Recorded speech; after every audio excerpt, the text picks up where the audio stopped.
अगर ट्रकों के पहिए रुकेंगे तो बाजार की रफ्तार भी थम जाएगी। जब सप्लाई रुकेगी तो आटा, दूध, घी, तेल और रोजमर्रा की जरूरतें भी प्रभावित होंगी।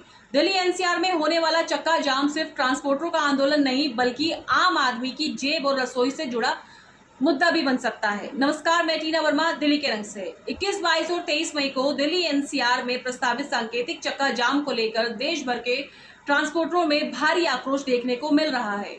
All India motor transport Congress यानी AIMTC, Akhil Bharatiya transport association यानी ABTA और एनसीआर के कई ट्रांसपोर्ट संगठनों ने मिलकर इस आंदोलन का ऐलान किया है। ट्रांसपोर्ट संगठनों का कहना है CAQM, commission of air quality management और दिल्ली सरकार द्वारा लागू किए जा रहे नियमों ने ट्रांसपोर्ट कारोबार और ड्राइवरों की आजीविका पर गंभीर असर डाला है। सबसे बड़ा विरोध ECC यानी इन्वायरमेंट कंपनसेशन चार्ज, जिसे आम लोग NGT टैक्स के नाम से जानते हैं, उसमें बढ़ोतरी को लेकर है।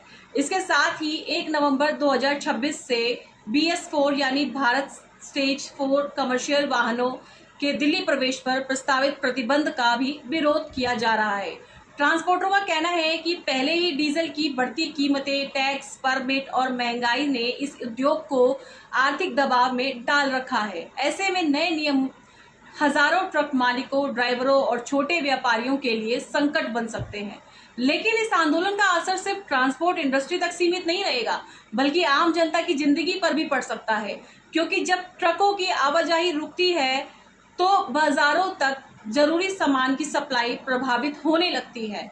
आटा, दूध, घी, तेल, सब्जी, दवाइयाँ और रोजमर्रा की जरूरतों का सामान, इसकी उपलब्धता कम हो सकती है और जब सामान सीमित होगा तो जाहिर सी बात है महंगाई बढ़ने का खतरा भी बढ़ जाएगा। यानी अगर ये आंदोलन लंबा चलता है तो इसका असर सीधे हर घर की रसोई और आम आदमी के बजट पर दिखाई दे सकता है। अब बड़ा सवाल ये है, क्या सरकार ट्रांसपोर्टरों की मांगों पर बातचीत करेगी या फिर दिल्ली एनसीआर की सड़कों पर यह आंदोलन और बड़ा रूप लेगा?